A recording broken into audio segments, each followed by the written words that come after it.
Hello student, आज हम इस वीडियो में अर्धवार्षिक परीक्षा का एक वायरल पेपर लेकर आए हैं जो क्लास 12 नागरिक शास्त्र के स्टूडेंट हैं और इस बार 2025 बोर्ड एग्जाम में पेपर देने वाले हैं। तो आज के इस वीडियो को लास्ट तक जरूर देखिएगा।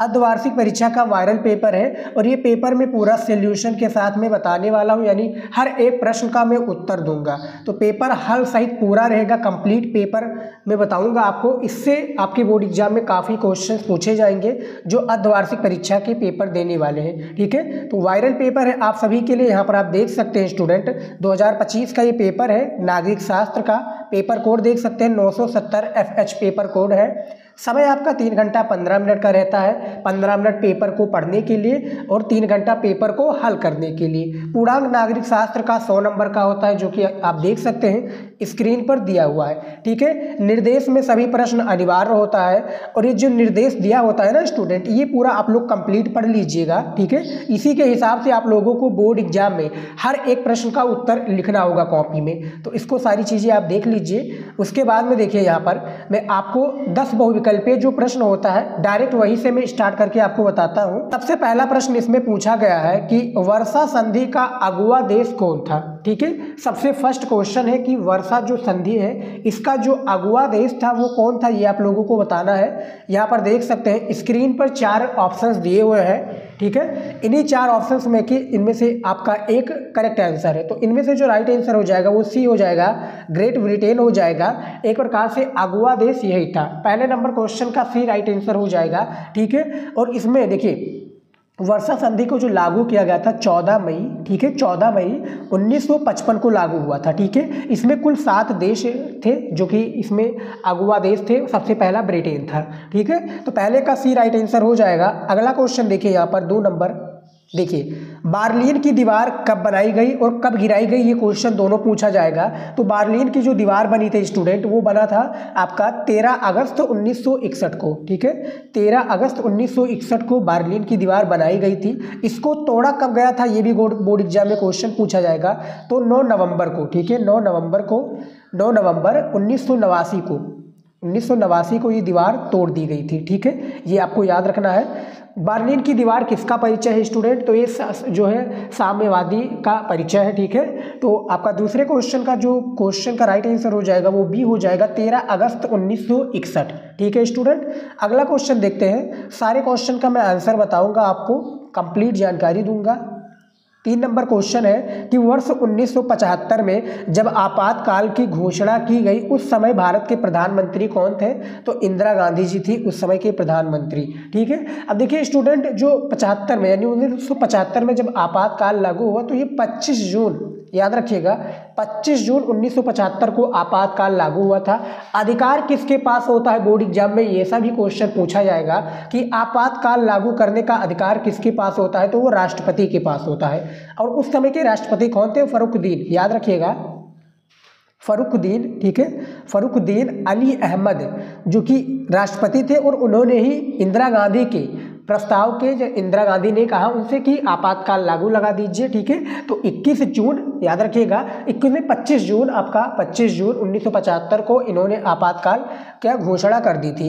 अब देखिए आपातकाल कितने दिन तक चला, ये भी याद रखिएगा 21 महीनों तक चला। ठीक है स्टूडेंट, 21 महीनों तक ये चला था।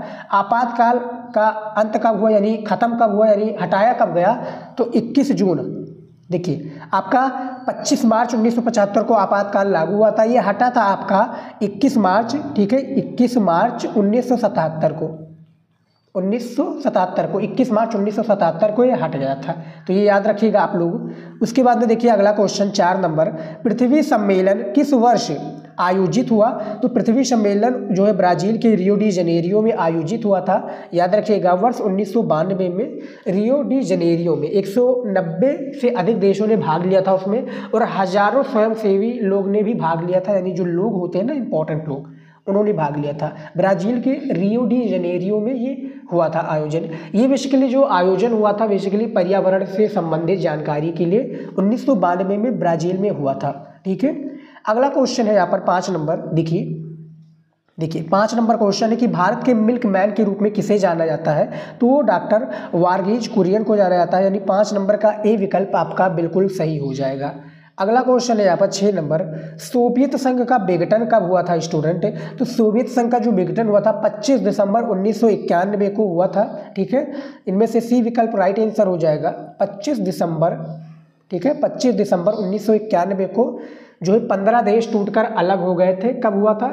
25 दिसंबर 1991 में सोवियत संघ का विघटन हो गया था, इसका पतन भी कह सकते हैं। ठीक है, अगला क्वेश्चन देखिए 7 नंबर, भारत में सूचना का अधिकार अधिनियम कब पारित हुआ?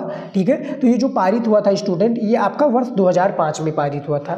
समझ में आ गया? तो 7 नंबर का आपका वी ऑप्शन बिल्कुल सही हो जाएगा। अगला देखिए क्वेश्चन 8 नंबर, प्रथम पंचवर्षीय योजना किस क्षेत्र में सर्वाधिक बल दिया गया इसका? तो कृषि के क्षेत्र में स्टूडेंट सबसे ज़्यादा बल दिया गया प्रथम पंचवर्षीय योजना का। तो 8 नंबर का आपका डी विकल्प बिल्कुल सही हो जाएगा। अगला क्वेश्चन देख लेते हैं यहाँ पर, देखिए कि निम्नलिखित में से कौन सा देश सार्क का सदस्य नहीं है? सार्क यही वाला होता है स्टूडेंट, याद रखिएगा, SRR। देखिए SAARC, देखिए इसका अर्थ मैं बता देता हूँ, इसका फुल फॉर्म बता देता हूँ, साउथ एशियन, देखिए south Asian association for regional corporation. ठीक है, हिंदी में इसका अर्थ होता है दक्षिण एशियाई क्षेत्रीय सहयोग संगठन। दक्षिण सार्क याद रखिएगा, ये आपका होता है। क्वेश्चन बहुत ही इंपॉर्टेंट होता है, समझ में आ गया? इसमें जो क्या बात हो रही है कि सदस्य नहीं है स्टूडेंट, तो आपका नहीं है डी वाला, यानी चीन हो जाएगा। चीन जो है कि दक्षिण सार्क का सदस्य नहीं है। अब इसमें दो देश और आते हैं जो कि इनका सदस्य नहीं है, म्यांमार। ठीक है, म्यांमार, उसके बाद में आपका जापान। ठीक है, ये सार्क का सदस्य देश नहीं है, याद रखिएगा, बोर्ड एग्जाम में क्वेश्चन पूछा जाता है। ठीक है, अगला क्वेश्चन देखिए, आखिरी नंबर 10 नंबर। ठीक है, यहाँ पर देखिए, भारत के प्रथम गृह मंत्री कौन थे? तो भारत के प्रथम गृह मंत्री सरदार वल्लभ भाई पटेल थे, जो कि 1947 में जब हमारा देश आज़ाद हुआ उसके बाद इन्होंने कार्यभार अपना संभाला था गृह मंत्री पद का। ठीक है, तो 10 नंबर का भी ऑप्शन बिल्कुल सही हो जाएगा। स्टूडेंट अब देखिए अति लघु उत्तरीय प्रश्न आ चुका है, जो कि ये भी 10 प्रश्न आपके बोर्ड एग्जाम में नागरिक शास्त्र में पूछे जाते हैं और हर एक प्रश्न का उत्तर देने के लिए आपको 2 नंबर एग्जामिनर देगा बोर्ड एग्जाम में। ठीक है, तो इसका भी मैंने आंसर लेकर आया हूँ, जैसा कि मैंने शुरू में ही बताया था कि मैं पूरे पेपर का हल सहित यानी पूरा सोल्यूशन के साथ हर एक क्वेश्चन का मैं आंसर दूंगा और बोर्ड एग्जाम में ऐसे ही आंसर आप लोगों को लिखना होगा, तभी जाकर आप लोगों को एग्जामिनर पूरा नंबर देगा। ठीक है, तो यहाँ पर देखिए स्क्रीन पर 11 नंबर क्वेश्चन पूछा गया है, देख सकते हैं कि यहाँ पर देखिए दी ध्रुवीयता का अंत किस वर्ष हुआ था? ये बोर्ड एग्जाम में क्वेश्चन पूछा जाएगा आपका। तो उत्तर देखिए उत्तर है कि 25 दिसंबर 1991 को सोवियत संघ के पतन के साथ ही विश्व में द्विध्रुवीय व्यवस्था का पतन हो गया और विश्व एक ध्रुवीय बन गया, जिसमें सिर्फ अमेरिका का वर्चस्व स्थापित रहा। ठीक है, तो ये 11 नंबर क्वेश्चन का आंसर है। आप लोग ज़्यादा जानकारी के लिए वीडियो को रोक कर भी देख सकते हैं। ठीक है स्टूडेंट, ऐसे ही बोर्ड एग्जाम में क्वेश्चन पूछा जाएगा।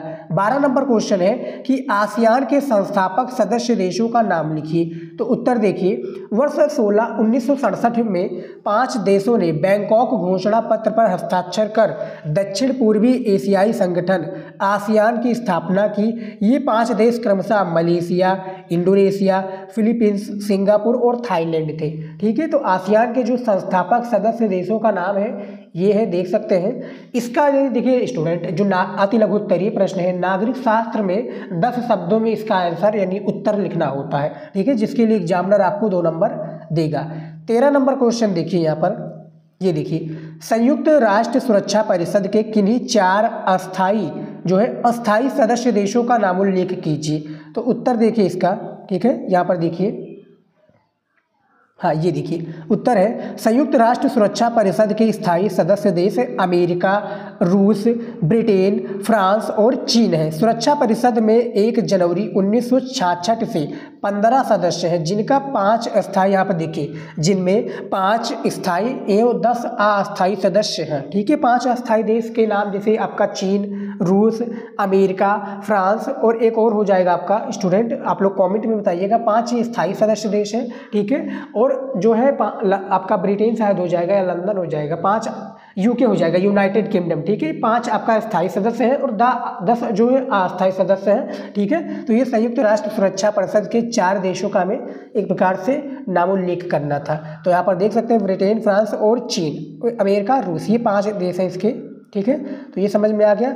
अगला क्वेश्चन देख लेते हैं यहाँ पर 14 नंबर, देखिए 2 नंबर का क्वेश्चन है कि अस्त्र नियंत्रण क्या है, इससे संबंधित किन्हीं 2 संधियों का नामोल्लेख कीजिए। ठीक है, नामों का उल्लेख कीजिए, नाम बताइए। तो 2 नंबर का क्वेश्चन है, उत्तर है अस्त्र नियंत्रण हथियारों के प्रसार को रोकने की एक विधि है। इसके अंतर्गत संबंधित देशों को विध्वंसक हथियारों के लिए तथा उनको प्राप्त करने के संबंध में कुछ अंतर्राष्ट्रीय कानूनों का पालन करना पड़ता है। इससे संबंधित 2 संधियां निम्नलिखित हैं स्टूडेंट। एक है आपका एंटी बैलिस्टिक मिसाइल संधि, ठीक है, 1972। एक है परमाणु अपसार संधि 1968। इसका एक प्रकार से होता है ना एनपीटी का फुल फॉर्म आप लोग कमेंट में बताइए, काफ़ी बार मैंने आप सभी को बताया है, ठीक है स्टूडेंट। वो यही होता है कि भैया हथियारों या कोई परमाणु देश यानी इसका प्रयोग नहीं कर सकता, उस पर प्रतिबंध लगाया जाता है स्टूडेंट, और उसको कुछ जो है इंटरनेशनल यानी अंतर्राष्ट्रीय कानून का पालन करना होता है। समझ में आ गया? तो आपका जो है 14 नंबर क्वेश्चन का आंसर दे दिया है। देखिए अगला क्वेश्चन है यहाँ पर 15 नंबर, क्योटो प्रोटोकॉल की विषय में आप क्या जानते हैं? जो क्योटो प्रोटोकॉल है ना, इसके विषय में आप क्या जानते हैं? उत्तर देखिए, क्योटो प्रोटोकॉल एक अंतर्राष्ट्रीय समझौता है जिसके अंतर्गत औद्योगिक क्षेत्रों के लिए ग्रीन हाउस गैसों के उत्सर्जन को कम करने के लिए लक्ष्य निर्धारित किए गए हैं। ये समझौता 1997 में जापान के क्योटो में हुआ था। क्योटो प्रोटोकॉल को 16 फरवरी 2005 में लागू किया गया था। बहुविकल्पीय में क्वेश्चन पूछा जाएगा कि क्योटो प्रोटोकॉल को लागू कब किया गया था, तो 2005 में 16 फरवरी 2005 डेट याद रखिए, ठीक है। अगला क्वेश्चन यहाँ पर 16 नंबर देखिए, वैश्वीकरण के आर्थिक प्रभाव क्या है, इसके बारे में बताइए। उत्तर है कि वैश्वीकरण के आर्थिक प्रभाव निम्नलिखित हैं। जैसे सबसे पहला पॉइंट है, विश्व के विभिन्न भागों में वस्तु, पूंजी तथा विचारों का प्रवाह, ठीक है। दूसरा पॉइंट है, विचारों के संदर्भ में राष्ट्र की सीमाओं की बाधा समाप्त। तीसरा पॉइंट है, व्यापार में आयात निर्यात प्रतिबंधों में कमी, ठीक है। ये वैश्वीकरण के आर्थिक प्रभाव हैं जो कि यहाँ पर आप लोग देख सकते हैं, ठीक है स्टूडेंट। 2 नंबर का क्वेश्चन था, मैंने बता दिया है। अगला क्वेश्चन है यहाँ पर देखिए 17 नंबर क्वेश्चन है कि वयस्क मताधिकार क्या है, इसके बारे में बताइए। उत्तर है, वयस्क मताधिकार से आशय नागरिकों को प्राप्त ऐसे अधिकार से है जिसके अंतर्गत उन्हें एक निश्चित आयु यानी 18 वर्ष प्राप्त करने के बाद अपने मत यानी वोट का, यानी जो वोट होता है ना, वोट का द्वारा शासन में भाग लेने का अवसर मिलता। अपना अधिकार, अपना मत जो है, वोट होता है ना स्टूडेंट, वोट डालना जाते हैं जब आप 18 वर्ष के पूर्व हो जाते हैं तो आपका एक बनता है पहचान पत्र बनता है ना, जो ग्रामीण इलाकों में होते हैं उनका वोट डाल सकते हैं जब 18 वर्ष के वो कंप्लीट हो जाते हैं। तो ये वयस्क मताधिकार है, इसी के बारे में है, ठीक है। 18 नंबर क्वेश्चन देखिए यहाँ पर देखिए, विश्व के 2 अग्रणी खेमे रूस और अमेरिका ब्रिटेन के संबंध में नेहरू की विदेश नीति क्या थी? उत्तर दीजिए। उत्तर है, नेहरू के अनुसार भारत और रूस, अमेरिका, ब्रिटेन इन दोनों अग्रणी खेमों के साथ दोस्ताना संबंध रखेगा, किंतु इनमें से किसी भी खेमे में शामिल नहीं हो गए। यानी उनका भैया एक था कि भैया हम गुटनिरपेक्ष हैं, किसी भी भाग में एक प्रकार से एक तरफा नहीं होंगे कि भैया हम अमेरिका की तरफ से होंगे या हम रूस की तरफ से होगा, वो बैलेंस करके चल रहे थे, ठीक है स्टूडेंट। और किसी भी देश में वो शामिल नहीं होंगे, किसी भी खेमे में वो शामिल नहीं होंगे। तो ये नेहरू जी की एक प्रकार से विदेशी नीति थी। तो 18 नंबर क्वेश्चन ये होगा। 19 नंबर क्वेश्चन देख लेते हैं, यहाँ पर देखिए 19 नंबर क्वेश्चन यहाँ पर है, भारतीय विदेशी नीति के 4 प्रमुख आधार सिद्धांत बताइए। 2 नंबर का क्वेश्चन है, ठीक है। तो इसका उत्तर देख लेते हैं। देखिए, भारतीय विदेश नीति के 4 प्रमुख सिद्धांत निम्न प्रकार है। सबसे पहला है गुटनिरपेक्षता, दूसरा है निशस्त्रीकरण को बढ़ावा देना, तीसरा है साम्राज्यवाद का विरोध, और चौथा है वैश्विक शांति के लिए प्रयास करना। ये भारत की विदेश नीति के 4 प्रमुख आधार सिद्धांत हैं, जो कि 2 नंबर का क्वेश्चन था, मैंने बता दिया है, ठीक है। अगला क्वेश्चन देखिए यहाँ पर 20 नंबर देखिए, वर्ष 1977 के लोकसभा चुनाव में कांग्रेस के विरुद्ध स्पष्ट जनमत के 2 कारण बताइए, ठीक है। 2 नंबर क्वेश्चन है। उत्तर है, लोकसभा चुनाव में कांग्रेस के विरुद्ध जनमत के 2 निम्न कारण थे। जैसे सबसे पहला है प्रधानमंत्री पद को लेकर नेताओं के बीच प्रतिस्पर्धा, ठीक है। दूसरा है पिछड़े वर्गों के विकास के मुद्दा भारतीय राजनीति में प्रबल रूप से प्रखर हुआ, ठीक है। तो ये 1977 में लोकसभा चुनाव में जो कांग्रेस के विरुद्ध स्पष्ट जनमत के 2 कारण थे, जो कि यहाँ पर आप लोग देख सकते हैं, ठीक है। स्पष्टता बताया गया है। तो टोटल जो 10 अति लघु उत्तरीय क्वेश्चन था, मैंने इसका आंसर आप लोगों को बता दिया है। अब देखिए स्टूडेंट, हमारा अति लघु उत्तरीय प्रश्न कंप्लीट हो चुका है। अब आ गया है लघु उत्तरीय प्रश्न। ठीक है, लघु उत्तरीय प्रश्न ये 1 है। इसके बाद में हमारा लघु उत्तरीय प्रश्न 2 आएगा। तो लघु उत्तरीय प्रश्न 1 में टोटल कितने 6 क्वेश्चन होते हैं और हर एक प्रश्न के उत्तर जब हम देंगे, यानी एक प्रश्न का जब उत्तर देंगे तब हमें 5 नंबर एग्जामिनर देगा। 50 शब्दों में इसका आंसर देना हमें अनिवार्य होता है। ठीक है, तो चलिए इसका भी मैंने प्रश्न सहित उत्तर बताया है, तो सारे क्वेश्चंस को आप लोग लिखते चलिएगा, नहीं तो ऐसे नोट कर लीजिएगा। ठीक है, देखिए 21 नंबर क्वेश्चन है कि आप कहां तक सहमत है कि आपातकाल की घोषणा ने भारत में शक्तियों के संगठनात्मक वितरण को कमजोर किया है। आपातकाल लागू कब हुआ? 25 जून को लागू हुआ था 1975 को। ठीक है, तो यहाँ पर देखिए इसका उत्तर चलिए देख लेते हैं। 5 नंबर का क्वेश्चन है स्टूडेंट, मोस्ट इंपॉर्टेंट क्वेश्चन है। बातों को हमारे ध्यान से देखिए और वीडियो पर ध्यान लगाइए। मोस्ट इंपॉर्टेंट क्वेश्चन है, पेपर में आएगा तो लिखना पड़ेगा। ठीक है, उत्तर देखिए। आपातकाल के दौरान शक्तियों का संगठनात्मक वितरण व्यवहारिक रूप से निष्प्रभावी हो जाता है तथा संपूर्ण शक्ति केंद्र के हाथ में आ जाती है। साथ ही केंद्र सरकार को ये अधिकार प्राप्त हो जाता है कि वह आपातकाल में किसी एक अथवा सभी मौलिक अधिकारों पर रोक लगा सकती है। इसीलिए आपातकाल की घोषणा शक्तियों के संगठनात्मक वितरण को कमजोर करती है। अगला क्वेश्चन देखिए यहाँ पर 22 नंबर।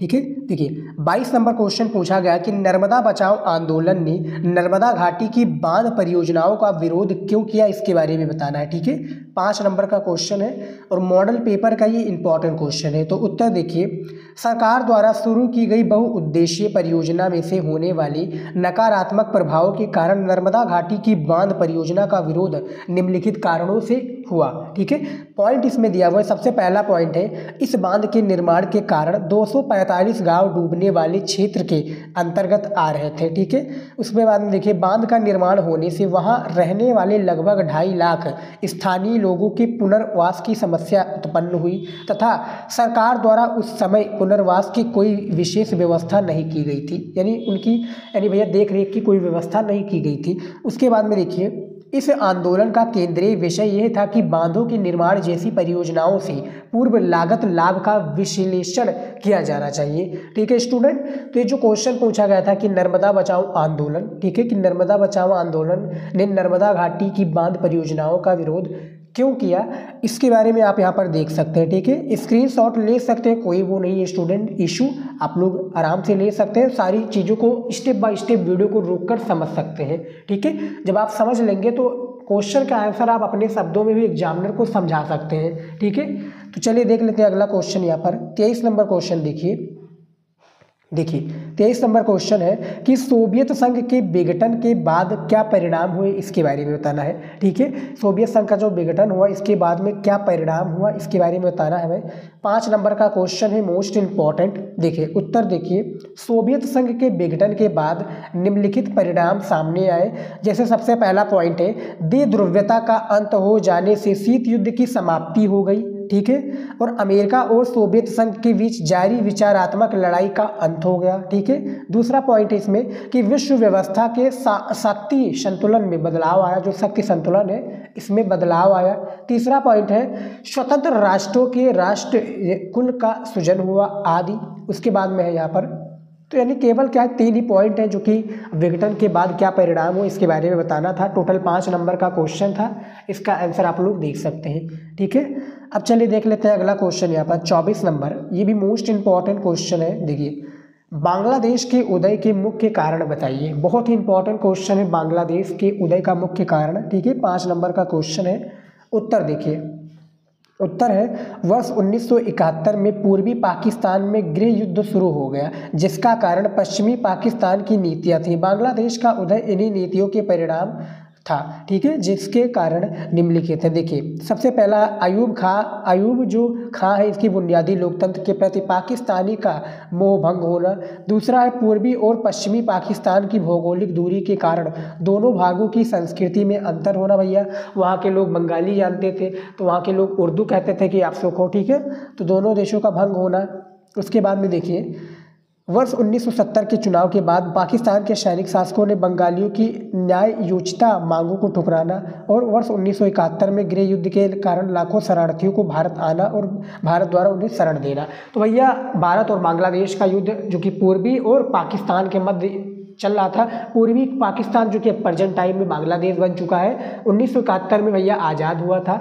और किसके द्वारा, जो कि बांग्लादेश के जो एक प्रकार से राष्ट्रपति थे प्रेसिडेंट शेख मुजीबुर रहमान के द्वारा, उनकी जो अवामी लीग एक उनका पार्टी है अवामी लीग। बोर्ड एग्जाम में इस तरह से भी नागरिक शास्त्र में क्वेश्चन आते हैं, तो आप लोगों को याद रखना है। अगला क्वेश्चन देख लेते हैं यहाँ पर, ठीक है। देखिए अगला क्वेश्चन है यहाँ पर स्टूडेंट 25 नंबर। देखिए कि संयुक्त राष्ट्र की सुरक्षा परिषद के केवल 5 सदस्य देशों को वीटो का अधिकार प्राप्त है, क्यों? ठीक है भैया, वीटो का अधिकार जो प्राप्त है इनको क्यों प्राप्त है, 5 नंबर का क्वेश्चन है। उत्तर देखिए, संयुक्त राष्ट्र की सुरक्षा परिषद के 5 स्थायी सदस्य देशों अमेरिका, ब्रिटेन, फ्रांस, रूस और चीन को वीटो का अधिकार प्राप्त है। द्वितीय विश्व युद्ध के बाद ये देश विजेता एवं सर्वाधिक शक्तिशाली बनकर उभरे थे, जिस यहाँ पर देखिए उभरे थे।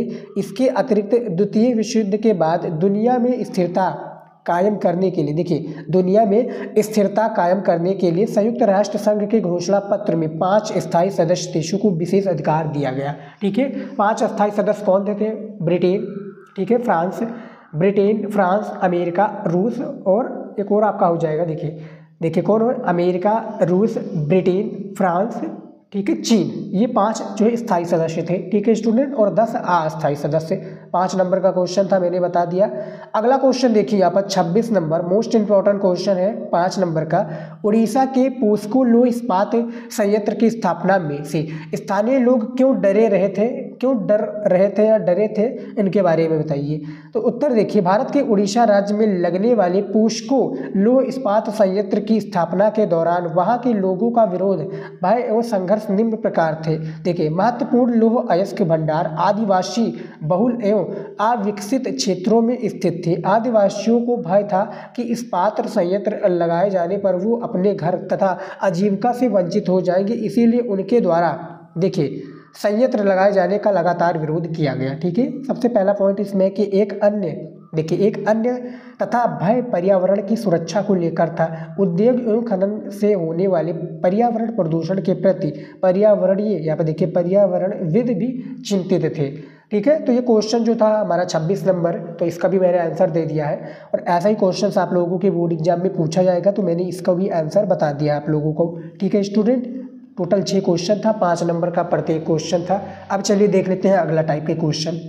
तो स्टूडेंट जो हमारा लघु उत्तरीय प्रश्न था वो मैंने प्रश्न सहित उत्तर आपको बता दिया है। अब हमारा आ चुका है लघु उत्तरीय प्रश्न 2। ये कितने क्वेश्चन होते हैं? टोटल ये स्टूडेंट 4 क्वेश्चन होते हैं।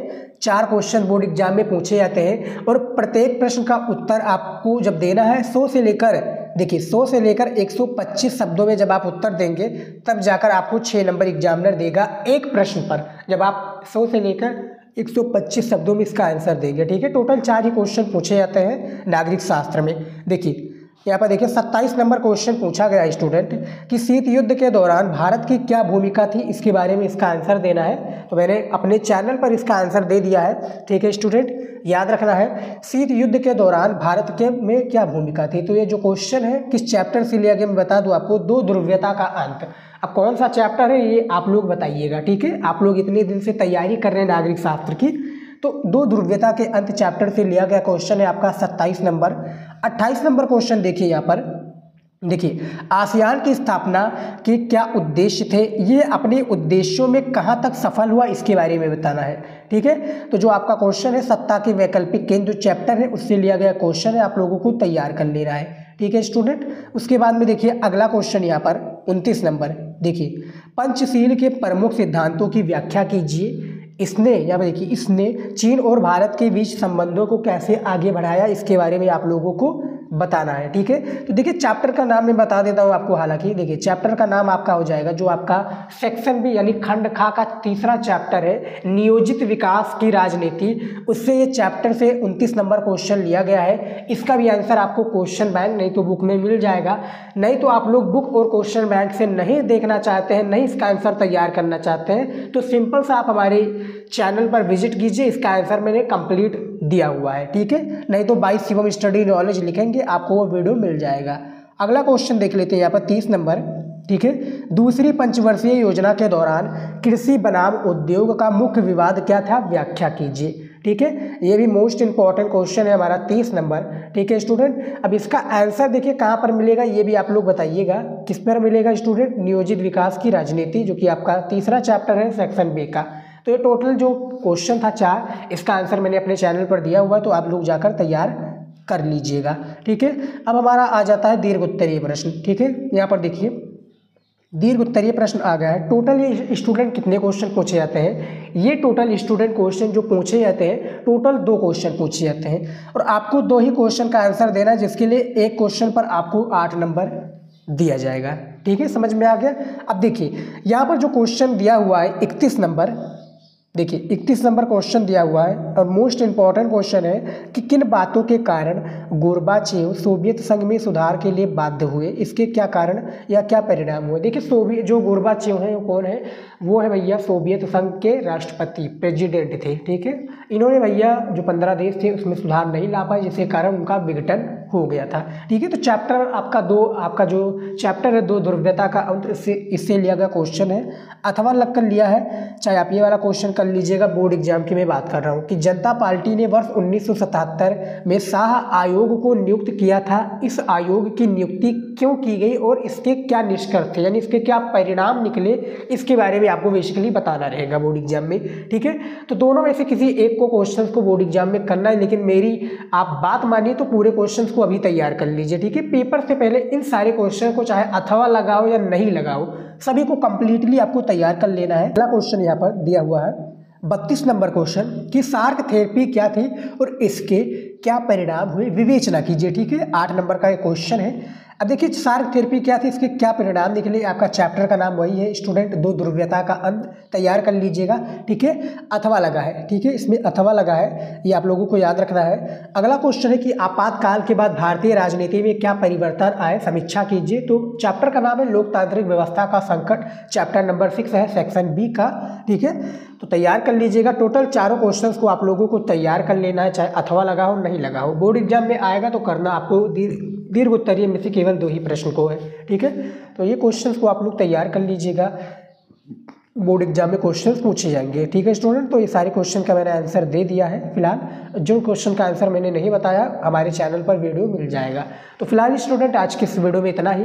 वीडियो आप लोगों को पसंद आया होगा तो 2 लोगों के पास वीडियो को शेयर जरूर कर लीजिएगा। चैनल पर नया है तो चैनल को सब्सक्राइब कर लीजिए, 1 ही सेकंड लगेगा। ऐसे ही इंपॉर्टेंट वीडियो के लिए स्टूडेंट मैं कंप्लीट तैयारी कराऊंगा और हर एक बच्चे को 95+ दिलाऊंगा। बस आप लोग मेहनत कीजिए और जो मैं स्ट्रैटेजी बताता हूँ, जो मैं टॉपिक लेकर आता हूँ, तैयार कर लोगे तो संपूर्ण तैयारी आपको टॉपिक में ही मिल जाएगा। तो स्टूडेंट फिलहाल इस वीडियो में इतना ही। नेक्स्ट वीडियो किस टॉपिक पर चाहिए कमेंट में जरूर बताइएगा। जय हिंद।